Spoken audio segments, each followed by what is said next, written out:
Hello, and welcome to the Big Time Strength Podcast, featuring small school strength coaches from around the nation that are making the big time where they are at.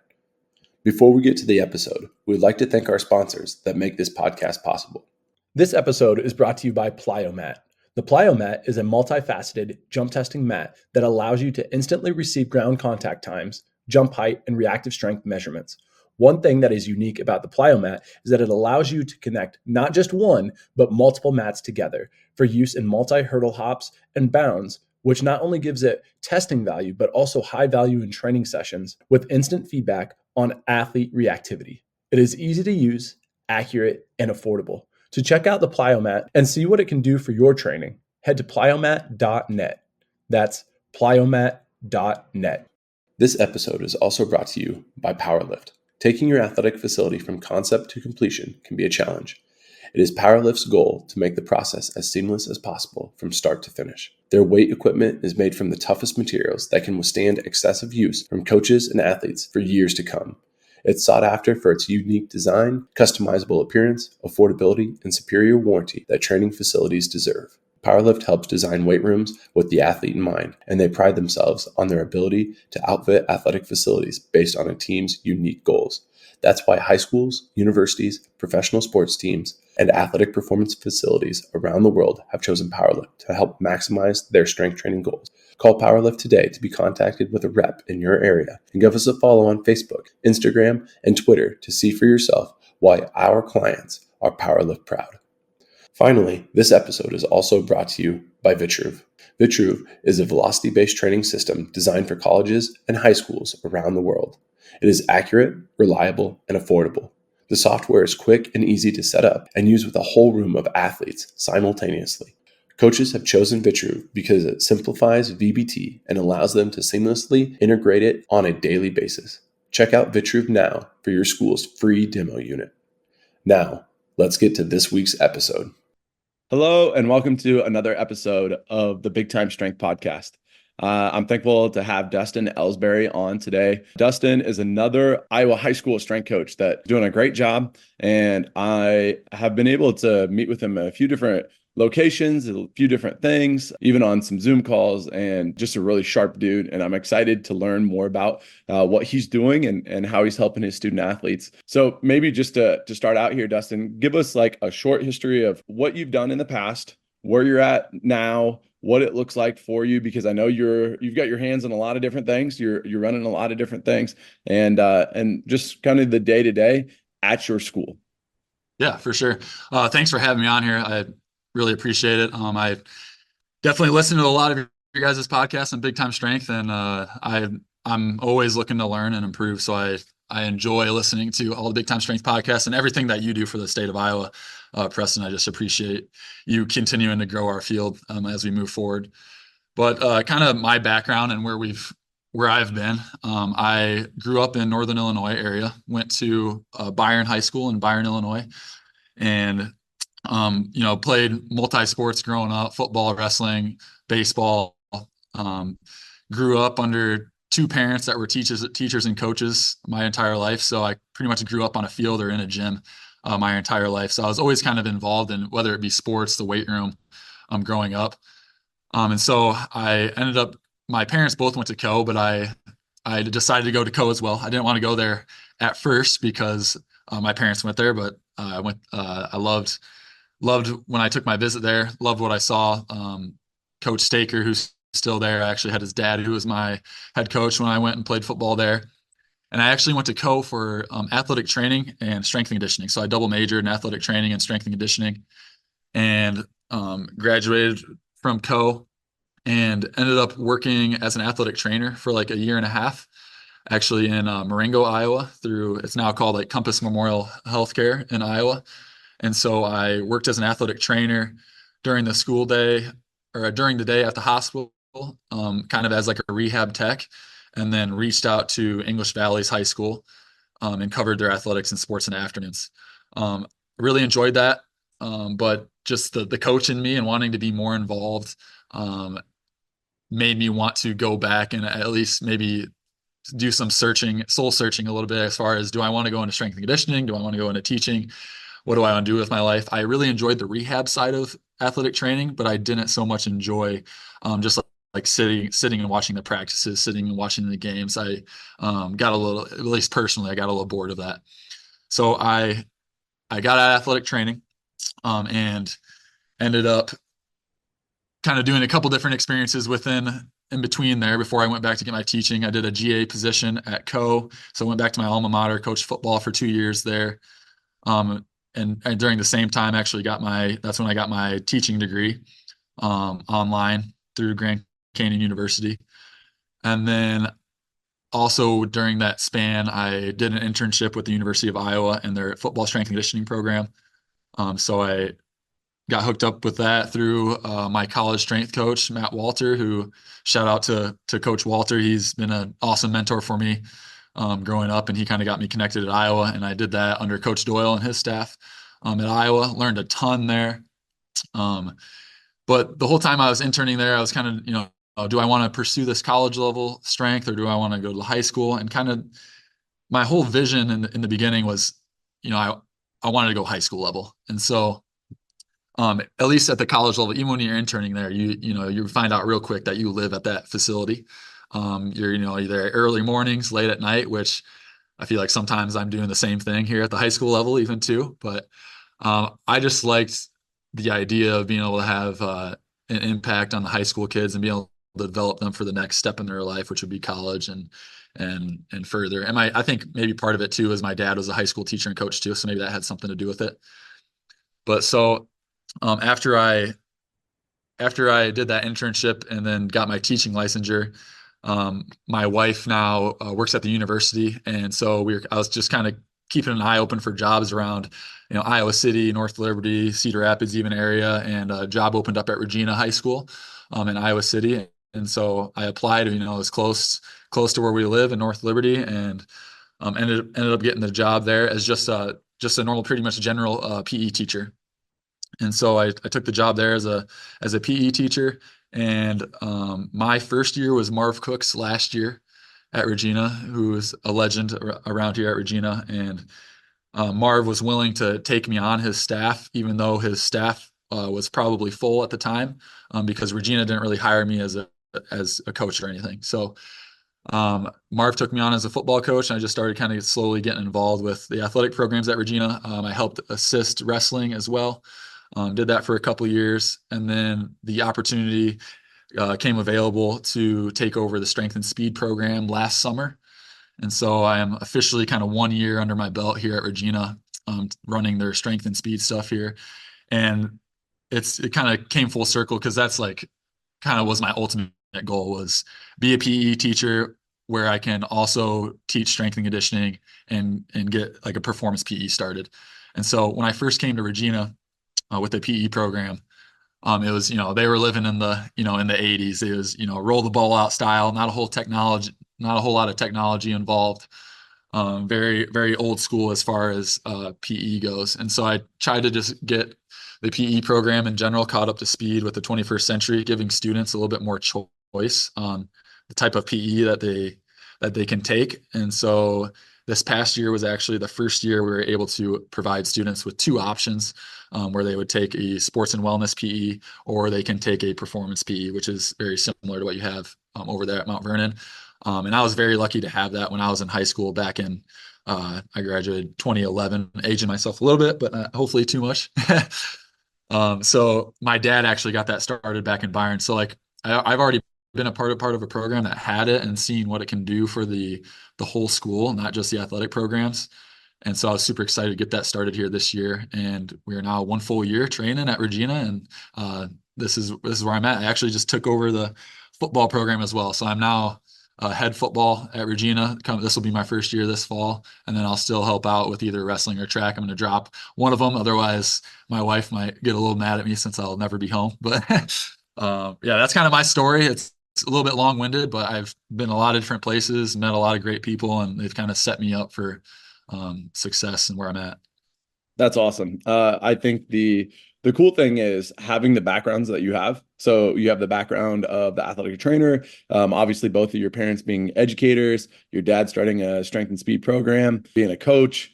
having the opportunity to be a GA at the collegiate level for a sport program, and then interning at the Division I level under a really good program, and then being able to hop into a school district and implement all these things. So like you might have one of the best extensive backgrounds that somebody could have, especially going into a high school, right? So a lot of college coaches would probably have a similar background to what you have. There are not that many high school strength and speed coaches around the nation that have the experiences that you have moving into the positions that you have. So way to set yourself up well for that. And really what it comes down to is now you can provide a really awesome experience for your kids because you've done so much learning along the way, right?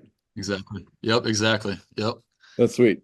So people want to hear a little bit about Iowa City, Regina, so they can kind of compare and contrast with their size and their situation. So maybe Mhm. give us just a little bit of background. You said there's two options that kids can take now. What are the sizes of like a graduating class, and what are the sizes of your actual class that you'll teach? And then maybe just anything else that you think would help out with like a background of your school.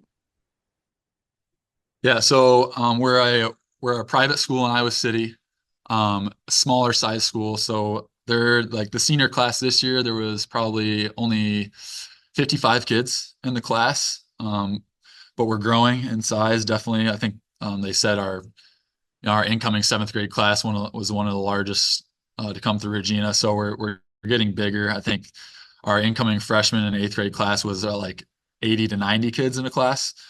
So we're definitely growing. Um, but as far as performance PE goes, this was the first year doing it at Regina. So it was a little bit smaller to start, especially because when we first kind of were going through the process of adding performance PE, the guy before me, the strength coach before me, was just hired separate. He wasn't a teacher or anything like that, so he was hired separate, and he was still here at the time. So there was a little bit of the kids were like, oh, I don't know if we're gonna have enough time to get my lift in. I still want to work out with Phil Arndt was his name. I still want to work out with Phil in the mornings or afternoons. So some of my, especially during the day classes, because when you first start something, you don't quite have the trust from everybody or the buy-in from everybody, especially when it's all new. And so my during the right, this year we had an early bird section, which started at like 6:30 and went until like 7:30, and that was 4 days a week.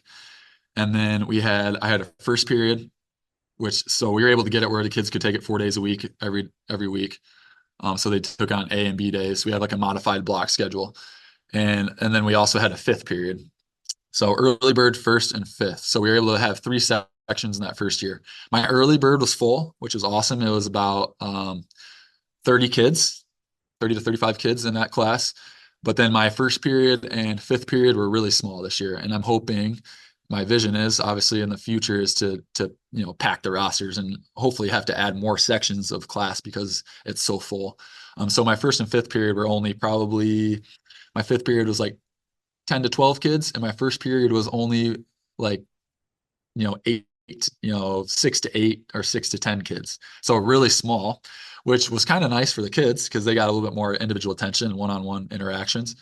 Um, but yeah, that's kind of as far as kids in a class and performance P. Is there anything else that you wanted me to hit on there as far No, as? that was great. No, that's exactly what. And some people listening to this, they'll be like, "Wait, you have a graduating class of 55, and they might have a graduating class of like 500 or Right. 750 or something crazy, right?" Like there's just so many different types of high schools across the United States. But knowing that we're still serving our kids, we're still providing opportunities for them to get better, and it's good to be able to know what that background was. And And I graduated with I think it was about 50 kids is what I graduated in my high school. So Mhm. back in the day. Yeah, So I graduated with probably 150, but it's been kind of cool to see throughout the year. Just as first semester wrapped up, the kids are like, the word spreads, and the kids are like, oh yeah, I did have enough time. Like it was great. I got to sleep in, especially our in-season athletes. I got to sleep in, still get my lift in, and the word spreads. And then soon enough, second semester we have more kids, and now with this summer, summer strength and speed stuff. I got, from 7 a.m. through 11, we have, like my 7 a.m. group is probably 60 kids just in that group. And then after that is a female group where it's, we got 40 females all training at once. So it's just slowly building over time, and hopefully it continues in that trend. That's awesome stuff. When you get to see the growth over time and you keep on putting in that daily effort, it's just so fun to see it take off. And I would just recommend tracking all of that, right? So over a fall semester, spring semester, and summers, just keep on tracking those numbers, just so you can see the growth over time and be able to tell that story of what it looks like from the startup to where it's going to end up being eventually, right? And you're providing an awesome experience and you just want to be able to impact more and more kids. So when you got started, there's probably a number of barriers or challenges that you had to overcome or think through or make sure that works with the schedule. What were some of the challenges that you remember and you want to share with us? Yeah, so I would say probably the biggest challenge was number one, it's just never been done before at Regina. Like they in the past, they've always hired out a guy from the outside that has run all their weight stuff, in the mornings and afternoons, and that was it. And so just a lot of people were hesitant at first as far as, well, am I going to have enough time to get my lift in? Am I, what am I going to do as far as if I want to come in more than 4 times a week? What am I going to do then for the kids that are more go-getters that maybe have been used to being able to come in 5 times a week in the past? And so that was a little bit of a change. The other thing was the biggest challenge was the schedule, I would say, which we're actually set up very similar to your modified block schedule, where Monday, Tuesday, and Friday are 8-period days. And then our Wednesday, Thursday is our block schedule days. But like Wednesday would be just, our odd periods, so 1, 3, 5, and 7 block. And then Thursday would be 2, 4, 6, and 8 block. But they only have block period once every other week. And so the next thing was just getting support from my admin, our activities director, my principal, assistant principal, even our school counselors, and getting them on board with, hey, this is my vision. This is what I've seen other schools do, and they make it work. How is that going to look at Regina? And like, where are we at now, and where do we want to go to keep building our PE program and get it to a spot where kids don't have to always wake up in the morning to get their lifts in. And also, I guess the biggest piece is get them training consistently year round.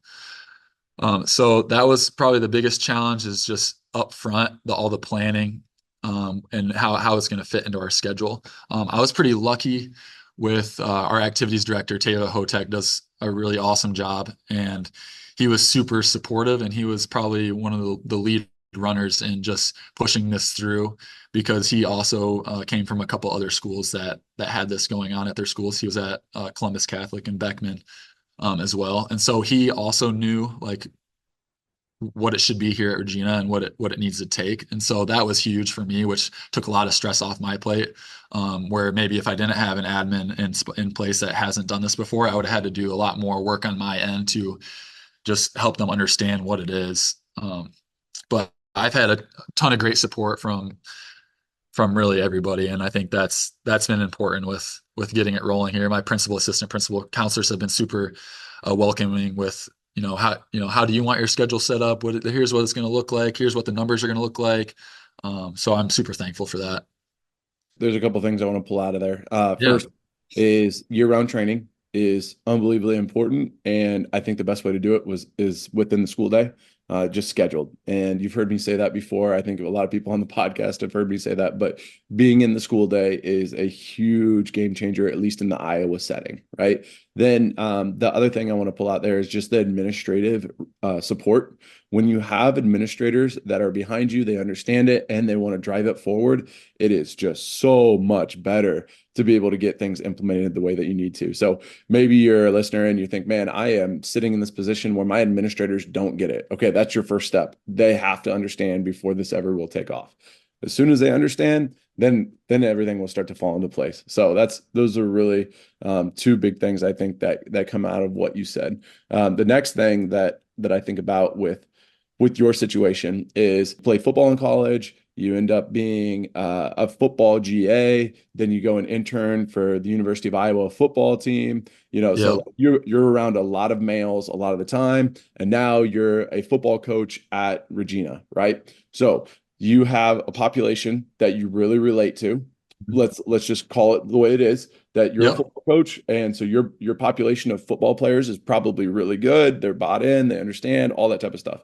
What does it look like for you to be able to reach athletes that aren't football players? So obviously females, but then anybody that doesn't play football too. Like, how are you being intentional to making sure that every single student is cared for? Yeah, I think, the biggest thing is number one, being super personable person. And so, but I think the kids saw me, when I was a teacher just in the building, and that's all I was just a PE teacher in the school. And they saw the type of person I was there. And I just try to be real with them every day. I'm pretty upfront, upbeat all the time, and just a, pretty friendly, personable guy, I would like to think. And so I feel like a lot of kids gravitate towards me just because of that and the persona that I give off there.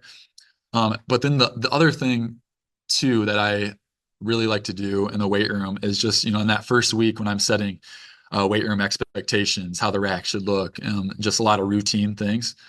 I like to really put a huge emphasis on improvement-based performance, and I don't really care how strong you are, how fast you are, how much weight you lift. I am here, and I just go over, like, everybody's here for a different purpose. Some people are in sports, some people are here just because they want to improve their body composition. Some people are here just because they want to learn how to train with a barbell. That way, when they go off to college, they are comfortable joining a membership somewhere.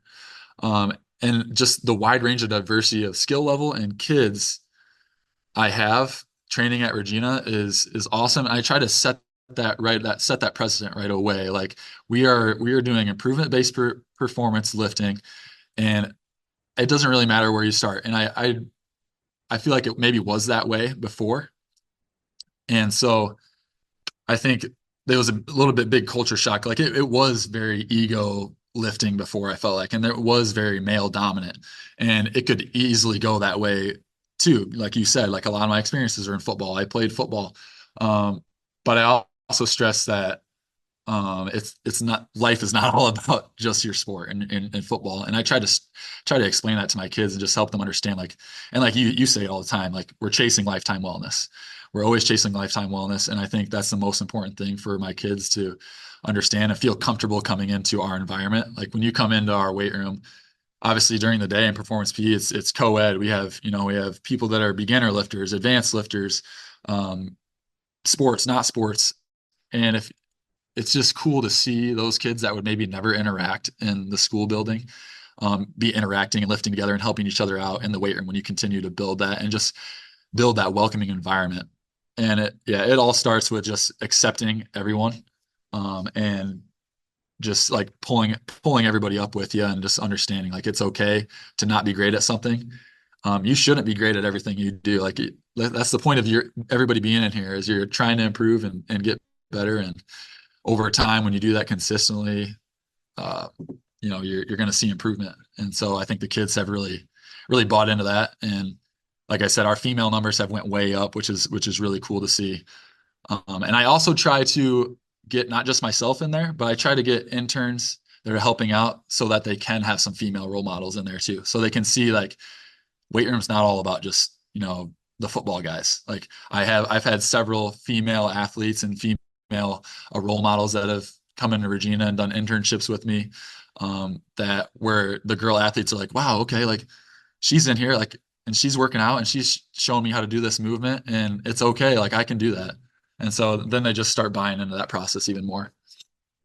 That is a lot of intentionality. I love how much intentionality you put into that. And I learned that from Joe Quinlan at Northwest Missouri State. Is like, if you want to have anything go the way that you need it to go within the weight room, you have to be very intentional with it. And to be able to identify it and actually carry that through is really, really important, because unless you make the weight room feel a particular way every single day, it's going to fall into things that you don't want it to be, right? Culture is always going to happen. It's just like, what is the culture? What is that going to end up being? So Exactly. I wrote a couple notes down: improvement-based performance. I like that. It's like, we are just looking for improvement. We are fighting for improvement. I love that. Everybody needs that. Doesn't matter who you are, right?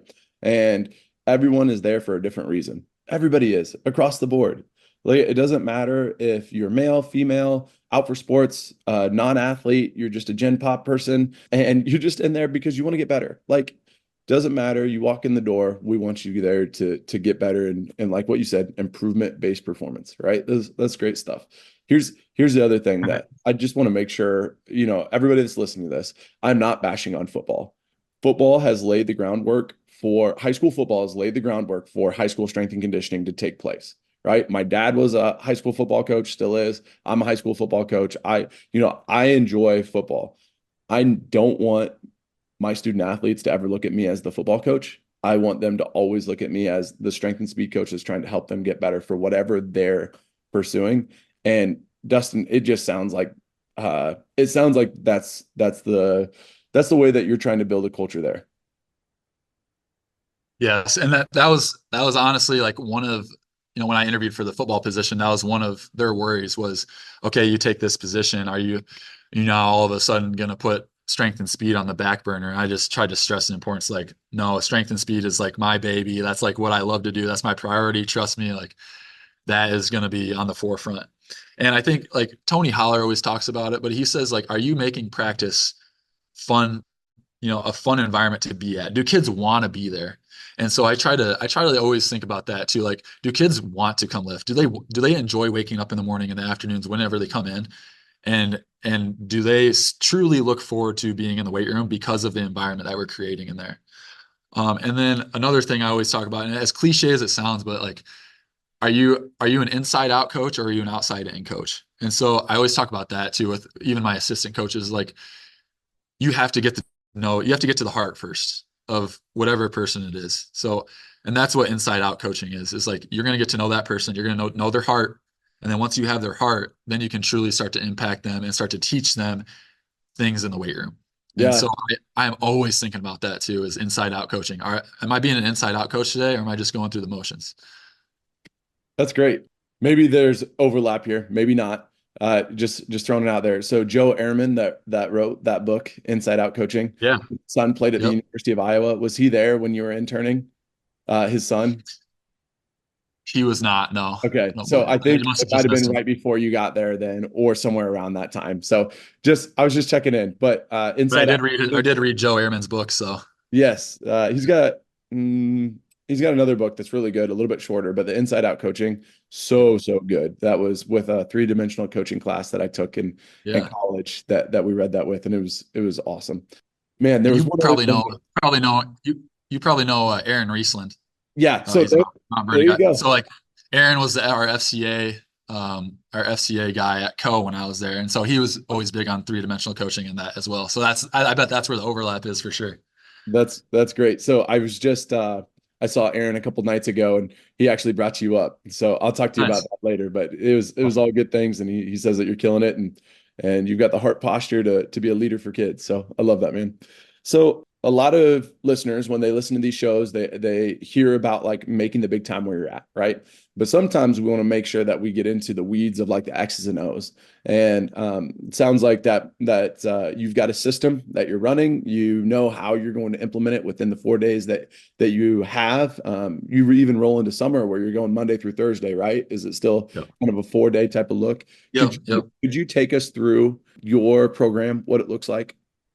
Yeah. So with our program, when I was in college and you go through all the college courses and whatnot, you always learn like you have your strength phase, you have your power phase, you have your hypertrophy phase as you go. But as I learned from you and others, and especially at the high school setting when you're working with a smaller school and a lot of kids that are competing year round in sports, um, it's really hard to program as far as in those phases, especially when you got a kid that's in and out of a sport. They have different demands throughout the year, and so I'm big on concurrent programming. So we're gonna hit, and this is what you do. So I know that you do that over there, but we're gonna sprint, jump, and throw. Okay, we're always gonna do it. We're always gonna do it before our lift. Okay, we're always gonna sprint before we lift. Do all of our sprinting plyometrics. Sometimes I program it within the lift, whether it be a French contrast type method. But then when we go into our lift, we're going to hit, a little bit of everything. We're going to hit a little bit of speed, or a little bit of strength, a little bit of power, a little bit of hypertrophy. But obviously, in certain times of the year, we're going to put a little bit more emphasis on one of those categories, and usually phase it out. It can be anywhere from 3 to 4 weeks long within that phase of what we're going to put an emphasis on. And I've found that's obviously worked really, really well at the high school level, just because they are getting a little bit of each of those categories: strength, power, speed, but at the same time, not completely eliminating one thing when they're training year round. So that's kind of how I've programmed at Regina, is concurrent programming. I usually always start with some sort of power-based movement when we come to the weight room, something that's going to get their central nervous system going. So whether it be, I'm not, the only really Olympic lift that we do at Regina is a hang clean, but we'll do a bunch of other stuff to get triple extension. So, whether it be dumbbell rocker jumps or hang clean or barbell jump squats or trap bar jumps, usually that's going to be first in our lift, paired with some sort of plyometrics as well. And then usually we'll go into our core movement for that day. So, your squats, your horizontal push, your vertical press or pull, and depending on what day we're hitting. And then after our core lift is when I'll go into maybe some single leg strength work or some auxiliary work that maybe we haven't hit that day. So that's when you'll hit some torso work or maybe some extra upper body movement or some posterior shoulder work, hip or single leg stability stuff. And so that's kind of how I program my week. I'll start with like a bilateral movement and a pull, but then the next day will be a lot of horizontal press and then more posterior chain work, and then it'll kind of alternate those 2 days, kind of like a split day method as we go. Does that make sense? Let me know if you want anything else on. No, that's good. Sometimes I find it a struggle. This is me personally. I find it a struggle in a 4-day format to get total body training done the way that I feel good about it. Like I've got a system within 3 days. I can even knock it down to 2 days. When I go to 4 days, like there's just a couple things that irk me. Like it doesn't fit the way I want to fit. And it might possibly just be the setup of our weight room and how we like to pair things. Well, I guess I should ask, do you pair exercises when you're going through it? And then also, what does it look like layout wise for a 4-day?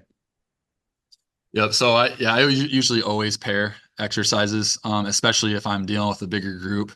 It'll be at least a superset or sometimes a tri-set.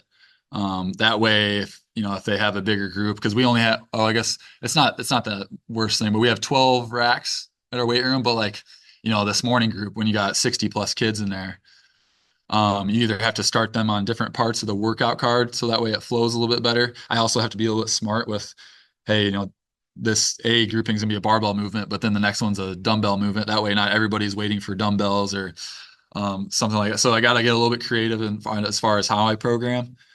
But yeah, I would. So yeah, when I pair it, it just helps the flow of everything.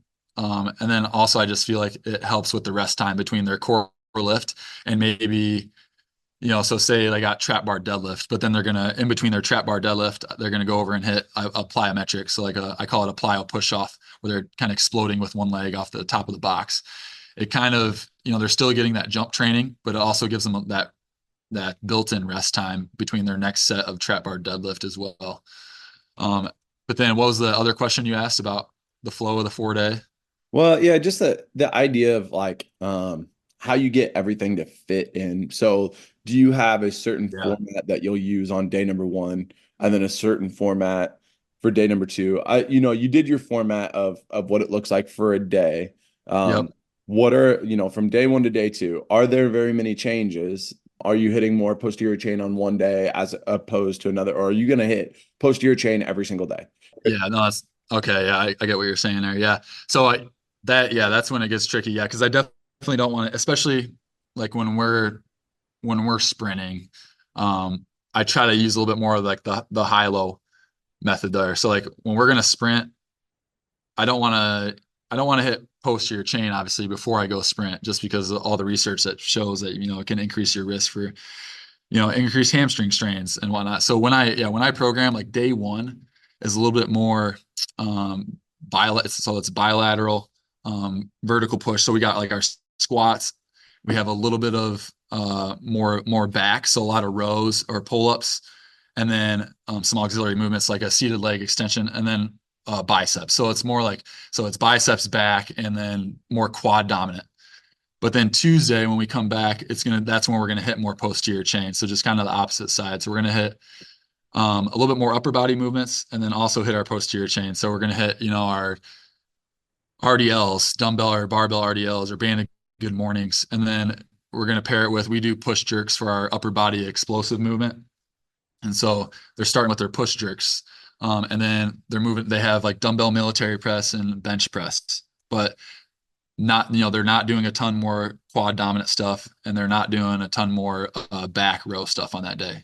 It's pretty much all presses and posterior chain. But then Wednesday, they're going to come back and then hit that again. So they're going to hit kind of what they hit on Monday, but maybe just different variation of exercises. Got it. So instead of knee dominant, so on Monday we went knee dominant with the front squat. On Wednesday we're coming back with more of a hip dominant with like a trap bar deadlift. Got it. And so they're hitting hang clean for their explosive movement. Then they're going to hit trap bar deadlift for their main core, and then some single leg strength exercise. So they're going to hit a split squat, and then once again they're going to come back and hit their back and scaps. So they're single arm rows, and then a little bit of posterior shoulder stuff, and then ending with the arms. Welcome to the gun show. Everybody loves the kids, especially the football guys. They like their curls, so you got to end with a little bit of curls for the guys. But then on Thursday, same thing. So it kind of mirrors Tuesday. So Tuesday, Thursday kind of are similar and mirror each other, but just different exercise variation. And then Monday, Wednesday mirror each other. Mm-hmm. That is a good overview. That's really what I was trying to search for, is like how you're actually making the workout categories, I guess, the skeleton of the workout. A lot of times I program out categories, and then if it's a 3-day, there's 3 different structures, right? If it's a 2-day, I'm taking that 3-day and then watering it down. And if I have to go to a 4-day, I will literally do what you do, is like I'll make basically day 1 and day 3 where they somewhat mirror each other, and day 2 and day 4 where they somewhat mirror each other. Different exercises, but similar categories. And I think if I were in a collegiate setting and I had a 4-day window, I really think that high-low model that you're referencing is what a lot of people are trying to do to be able to pair up well with their speed training. Yep. And just making sure that central nervous system isn't always taxed, and being able to, honestly, if you program it well, you should be able to get the recovery that you need. And if you can control for absences and curveballs and all these type of, then it's great. It's just when you're in the high school setting, there's so many things that are just out of your control, where we've gone to this 3-day model where it's a similar structure, where I know that they're going to get a push. I know they're going to get a pull. I know they're going to get a squat variation every one of the days that we train, because there are so many different curveballs that happen. Do you ever feel that within your setting? I do. Yeah. I mean, definitely as far as the curveballs, the schedule is always changing. I mean, kids get late back from, an event that they have, and it can be tough when they roll in fatigued and they are training 4 days. Sometimes I, think it maybe can be a little bit too much. I've trained on 3 days, also 2 days for in-season. A lot of our in-season athletes have to get at least 2 days in if they're not in performance B. Performance B, it's all built in. And then obviously the other thing that we do too is I use the stoplight protocol a ton too, from Cody Hughes, and I think a ton of people are using that now. But that just helps our kids understand that they can still train, on game day before a game, 2 days out, and it's super easy. It's super easy for them and for me, as far as programming goes, to modify the volume for them. But the kids are completely bought in now on the stoplight, and they're like, oh, I actually feel better for my game now that I actually came in and got a red light lift in and got a little primer in. Like, and that's kind of cool to see too, as they start buying into lifting on game days, because that wasn't ever the case before either at Regina. Yeah, when you have the culture and the protocol for it to actually happen, I think that just continues people on the right path of year-round training and that Yep. consistency. And it's such a game changer. And like you mentioned before, kind of the idea of concurrent training, I believe almost has to be the model of the multi-sport high school athlete. So for the 100%. majority of Iowa high school student athletes, like that concurrent training model of being able to rotate emphasis, but not always going to be the same volumes that you program originally because of so many of the sport schedules. So I think it's probably the best way forward. I haven't found a better way than that, but the way that you've got it set up, it's checking a ton of boxes and it's allowing kids to improve, right? And doing it within a system of kids playing so many sports throughout the whole year. So it's good. Especially you add on the summer sports, because I came from Illinois. We didn't have summer sports, so that's another thing on their list. But yeah, like talk about absences, like summertime is just crazy for some of these kids when they have, Yep. they go from lifting to basketball camp to softball later that night to AAU practice to this, and then then maybe they're gone for vacation. So like you said, if you can build in and just hit on everything, throughout the day, when they're there, they're at least getting the meat and potatoes of what they need to get as a high school athlete. And then you have the stoplight protocol in with these kids and their crazy schedules. They appreciate it without running them into the ground, since a lot of them are usually doing too much. You have to rein them back. Totally, totally, absolutely. I don't think there's a lack of sometimes you hear people say like maybe kids are lazy or a number of different things like that. And it's like Right. I that's not what I see. I see Yeah, kids. I would think the opposite, I feel Yeah, like. it's pretty nuts what our kids are involved with, right? Okay, so you've talked a lot about the ins and outs of what you're doing at Regina. You've talked about what it looks like for your training in general, what it looks like for in season, out of season, a male, female, people for sports, people that are not in sports, your two different tracks of physical education. Man, you've got a lot of things rocking and rolling, and it's easy to lose sight of the things that are most important. And sometimes we might get caught up in the wrong things.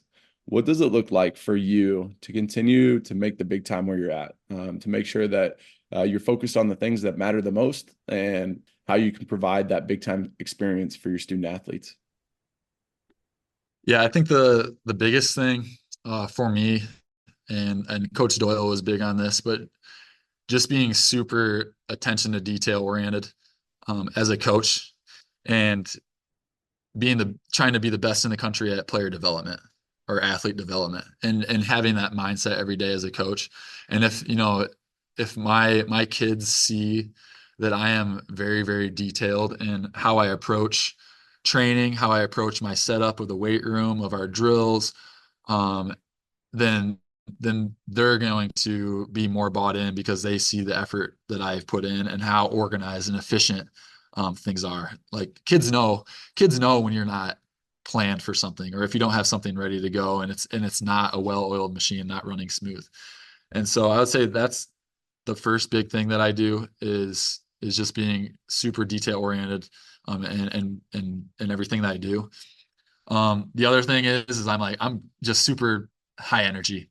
Every day I'm in the weight room. I'm always moving around to different racks. I'm never standing in the same spot. I wear a tracker. I'm like getting a ton of steps in every day, giving high fives, knucks, fist bumps, whatever it is, to kids, to just move around constantly and let them know that I'm there. I'm watching them, and I'm always giving them feedback. So just telling them like it's okay to get feedback. Feedback's a good thing. Sometimes it's positive feedback. Maybe it's a more critical feedback, but I always try to sandwich my feedback. Like I'll give them something good, maybe something they can work on. I always try to end on something that I see that they're doing really well, and that goes a long way too. But then I would say, just to kind of wrap up, like the other thing that we're doing here to make the big time where we're at is just, I would say, making max speed and plyometrics more priority, just within our training, which is something that I don't think has been done here, or at least put a huge emphasis on year round here. So like I'm a big believer in Tony Holler and what he does over in Illinois. I'm a big believer in his feed the catch philosophy, and what he believes in that. And kind of taken that and run with that a little bit here. So at least training speed twice a week, every week, I think is huge. Teaching kids how to move in space, whether it be in a game, whether it be more you're telling them to run to this spot in the back, making it competitive. And so always training some sort of sprint, some sort of jump, and some sort of throw at least twice a week. And that goes a super long way. Like I'll even tell the kids, and they're like, "Oh, Coach Elsbury, he's a football guy. They would think he's a big meathead." Like I'll tell them, like, "Hey, sometimes this stuff is more important and going to help you be more functional in life and in sports than any of the stuff we're going to do in the weight room." And I think that took a little while for the kids too, just to buy into, like, before they could show up and just, get into their lift. And that's all it was just their lifting and they would leave. And so I think it's, adding that sprint training and all that stuff. Sometimes they're like, "Oh, we have to do all this. I just want to lift." Like, and I think now that finally they're seeing their times drop and their KPIs going up, they're like, "Oh yeah, this is awesome. Like I'm bought in." And so I think that's another make the big time where you're at thing for us at Regina. That takes a lot of consistent effort and preaching that, man, this stuff is the way, and it's going to actually improve all your numbers, including your strength numbers. It's a game changer when people start to buy in to this idea of like building athleticism is not just going to be in the weight room, right? And the weight room is a valuable piece, but it's definitely not the only piece. And arguably, it's not even the biggest piece. It's just a piece. And once people start to realize that, and they put into this concurrent model of, yeah, it's just not just a vertical push or a horizontal pull or a squat or a hinge. It's like, yes, all of those things, that's fine. Those exposures are great and we need them, but there are a lot of other exposures that we need, right? Can you produce power in a number of different ways? And then really what it does is it makes us really think about what's the transfer to sport, right? What's the transfer going to actually be? And like you said, lifetime movers, being more functional. So I like that last piece. I like even more just the idea of being attentive to detail, being able to see how that carries over to other things, and then providing those opportunities for your kids to be the best versions of themselves is awesome. So keep I it up. think that's way more important than anything else. I feel like, I mean, something I just started this year was on Fridays is our off day from training. And I've just offered leadership training for 45 minutes on Friday. And so like, it's optional. Like if you want to come in and learn a little bit about how to grow as a leader, how to become a better version of yourself, that's something I just started this year. And I think a lot of the kids that have been coming have gotten a lot out of it. And like, so this summer we're reading a book. So we're doing like a little book study. And we're reading Pound the Stone by Joshua Medcalf. Mhm. And so, we just read the first 8 chapters and we kind of have this great discussion and talk about it. But that's the stuff that kids will remember, too, that I feel like separates us a little bit or gives us, that edge or makes the big time where we're at. I love that book, by the way, Make the Big Time Where We're At. We read it was part of our internship curriculum at Iowa when I was there. And now they don't sell any more copies of it, Yep. like You on gotta get Amazon. you gotta get the used ones. Find the used Yep, bookstores. I know. Yeah, it's Frosty Westerings. That book, just trying to be able to find that. And then there's a second one. I can't remember what it is, but it took me a while to find that one also. But it's something that, although it's a simple mindset, if you most of the time the most simple ideas are the ones that are the most profound or the most usable, right? And so Yep. yeah, I think what you're doing for Regina is amazing. I think the way that you have things set up is impactful. And I just really enjoy this conversation. So thanks, man. Yeah, this was awesome. Thanks for having me. I really appreciate all that you do, like I said, for our profession, our field, and keep crushing it over there at Mount Vernon. I know you're doing an awesome job over there. I loved going to your day of learning and learned a ton. And a lot of what I do over here, honestly, is stuff that I got and learned from you. Like I always tell my kids, I'm not the smartest person in the room. You just, it's all about networking and borrowing great ideas from other great people in our field and molding it into your way that you want to use it. So That's totally why I do the podcast, man. Just learn from a ton of people, right? It's so good. exactly. So fun that way. All right, man. Have a great rest of your day. Appreciate it. Yeah. You too. Thanks for having me on. Take care.